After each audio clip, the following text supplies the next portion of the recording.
Hello, good day mga ka-share it. Ngayon is try natin na ayusin to, i-DIY natin tong sirang washing machine kung kakayanin ng power. Yan. First time kong gumawa nito. Pero try natin. Kung kinaya ng ating mga kababayan, kaya din natin. Sure naman. Yan.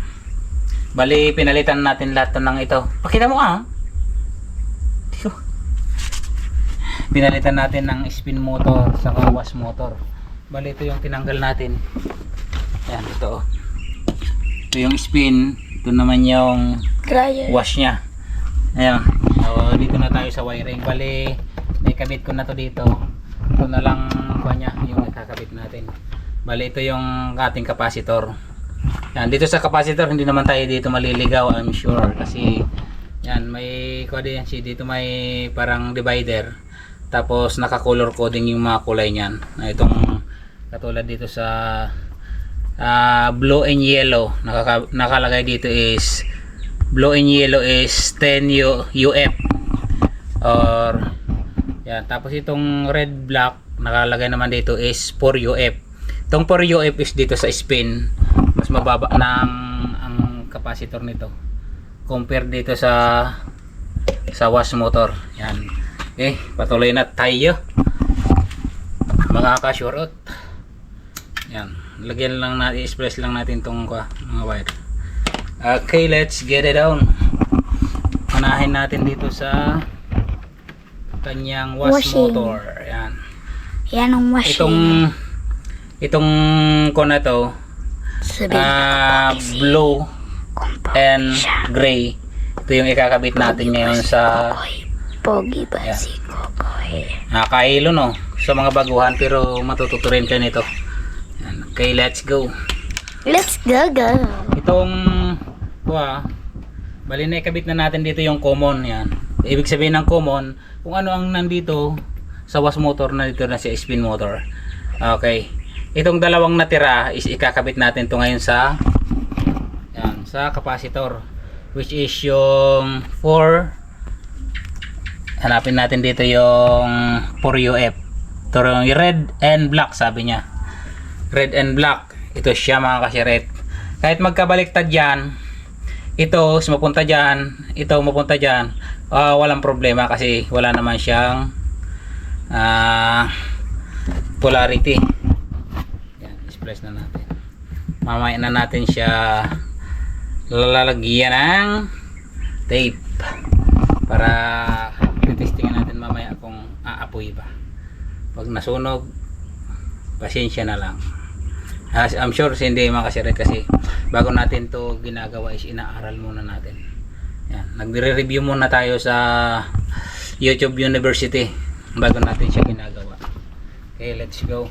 Ito naman, kung makikita mo dito nyo, baka hindi nakikita, but balatan lang natin to yung papunta sa wash motor natin kasi maiksi.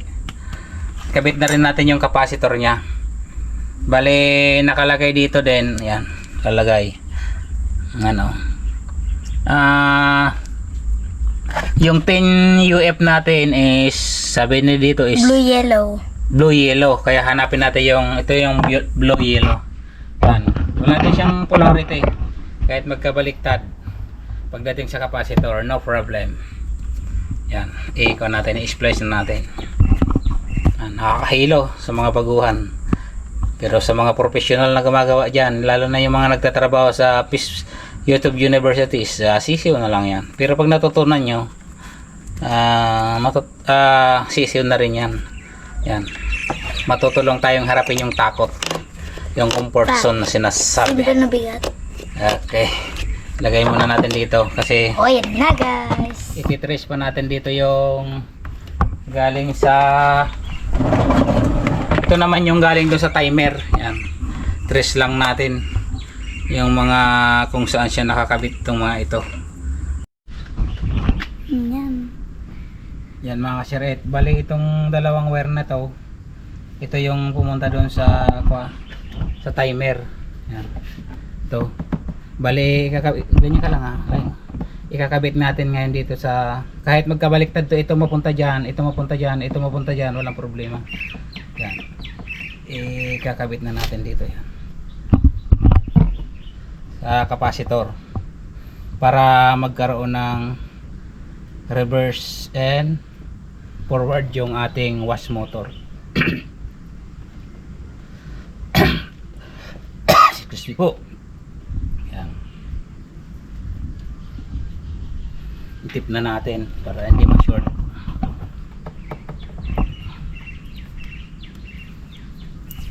Tip na natin. Sunod natin itatap ngayon yung sa spin motor naman mga kasiret. Hindi tayo technician ng nag self study lang tayo, hindi tayo technician ng washing machine. Subukan nga natin kung kakayanin ng ating power mga kasiret. Sa akin kasi ang moto ko is kung kaya ng iba kaya ko rin, kaya hindi ako basta basta sumusuko. Yan. Tapos ito mga kasiret, ito yung papunta doon sa, ito naman yung door switch. Yan, pag binuksan natin yung, kung mahalata nyo pag naglalaba kayo, pag binuksan nyo yung takip ng spin is namamatay siya. Ito yan, ito yung may kaugnayan dyan. Dumaan to sa switch, barang may contact lang siya na ganyan. Kabit na natin, kahit mabaliktad din to, kahit mapunta dito sa pula or mapunta dito sa black, walang problema, sa capacitor siya pumunta. Okay. Pagdating kasi sa capacitor, wala siyang polarity. Tip na natin. Tapos mamaya testing natin kung okay ba yung DIY natin. Hawakan mo. Uy. Tamad kasi, magulay ka ng konti para nakikita yung pag tape. Kaya tamad ka na, baka makakasilpon ka naman kasi. Yan, tip na natin to. Bali na tip na natin siya lahat. Susubukan lang natin tong motor kung gagana. Lagyan lang natin to ng, para makita nyo kung iikot. Yan. Titesting din natin kung success pa ito. Lagyan din natin ng tape para makikita nyo. So, ngayon isi-pa-plug na natin ito. Uy. Ito. Plug na natin. Bali ko na to, live na. Yan, tingnan natin, check kung naka-tape lahat. Yan ang umikot na siya. Ito mga kasiret. Yan, umikot na yan. Pag binuksan natin to, mamamatay yan. Yan. Pag sinara natin, yan. Mamamatay.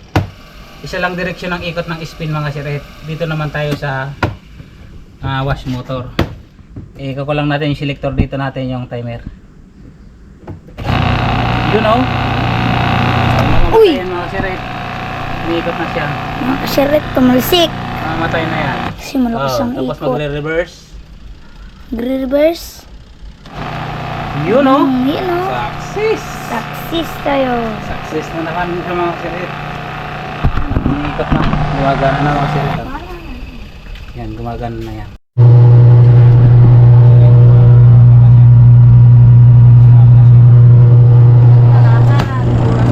Natin, tapos itong spin naman.